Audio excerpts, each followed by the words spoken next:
Jeff Summers with Watch You Know, and today the Casio SGW450H.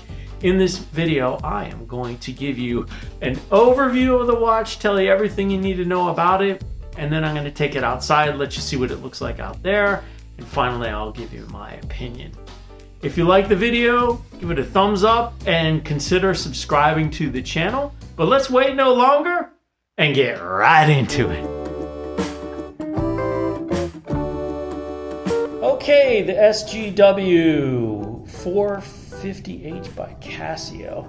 This is a durable watch. It is not a G-Shock, so you cannot run your car over it. I don't think that would be good for it.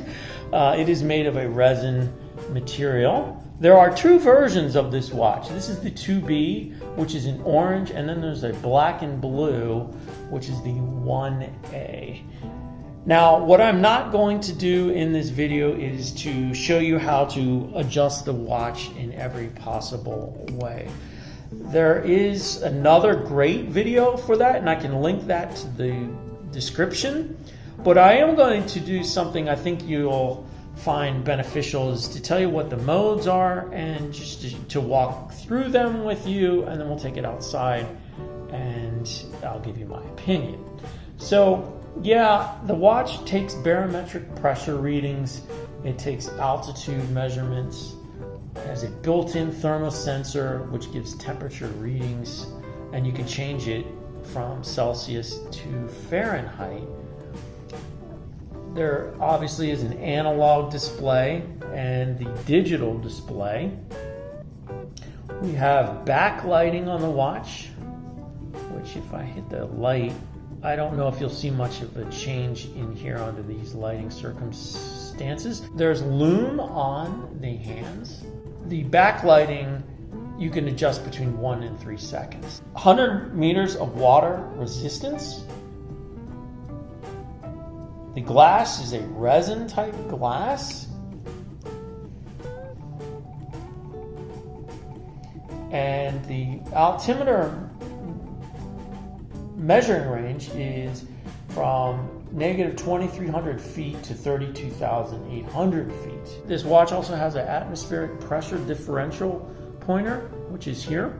And you can see on the watch when we're in the home mode that it's probably going to be falling. Yeah, see how it's coming down? We have a thunderstorm outside, so it'll quickly tell you that your barometric pressure is dropping. The thermometer range is 14 degrees to 140 degrees Fahrenheit, or negative 10 degrees Celsius to 60 degrees Celsius. This has world time with 31 time zones and 48 cities. There's an hourly time signal which can be turned on and off. A full automatic calendar all the way to the year 2099. It has a 12-hour and a 24-hour format. And you can hear that beeping sound. You can turn that on and off. The accuracy of the watch is 30 seconds, give or take, per month. So it could end up at the end of the month that you're 30 seconds behind or ahead. The battery life is 3 years with a CR2016 battery. Case dimensions 50.8 by 51.9. So it's 51.9 here, 50.8 in this direction, and 14.9 millimeters thick. The backlit light is green, and I want to show you the modes and what these buttons do. Okay, so the first mode that I'll show you is the handset mode. Now, when you get this watch, you're going to play around with it, and if the hands are not aligned, if you accidentally misalign them, I'm going to show you how to recalibrate it, because this is something I think that is very common for people to do. You get the watch, and before you read the manual or watch a video on it, you mess something up that you didn't intend. So this is easily fixed if you know how to do it, and I'm going to show you right now how to do it. So you go to this handset mode, you hold down adjust, and then you'll see that the hands will move. Okay. They're going to end up stopping at 12 o'clock. And if they don't stop at 12, don't panic. What you can do is micro adjust it with this button and this button, going backwards in time with here and forwards in time with here. So let me show you. If it went too far, you can go back, and there we go, forward. But you get it set on 12, and then you hit the adjust button, and then it's going to adjust to your digital time, 5:43. All right.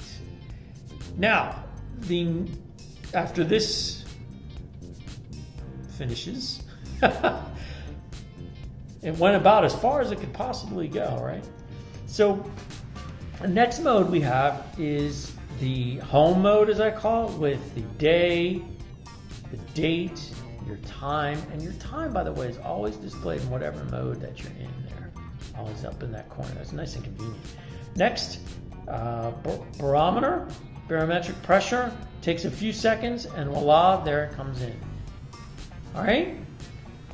937 on the hectopascal scale. It is 69.4 degrees Fahrenheit. And you, of course, can switch it to Celsius if you want. Next mode is the world time, and you can go between cities by pressing the altimeter button.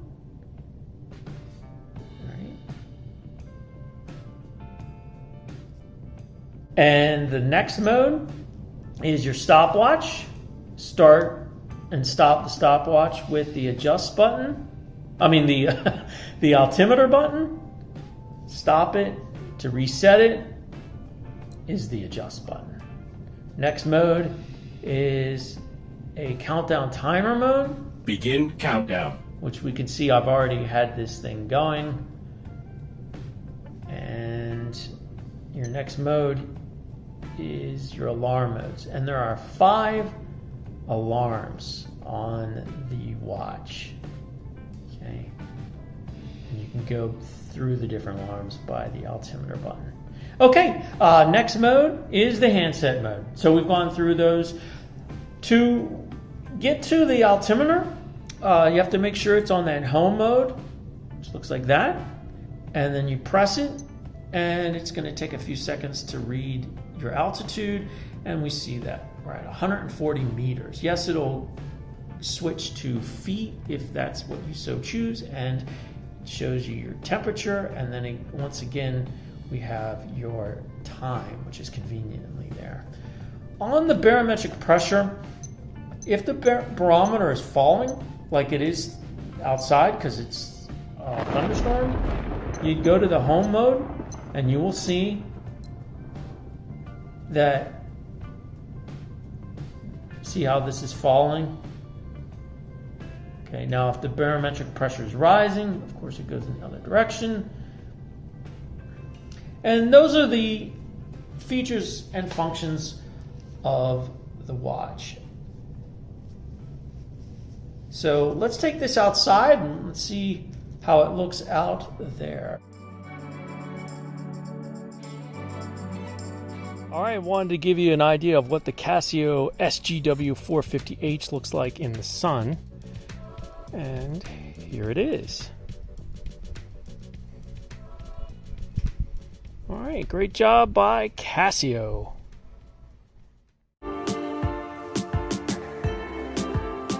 Okay, give you my opinion for this SGW450H 2B. I like the 2B better than the 1A, and that's just a color thing. I mean, the 1A is blue and this 2B has some orange, so I like orange. Other things I really like about this watch are that it's very comfortable.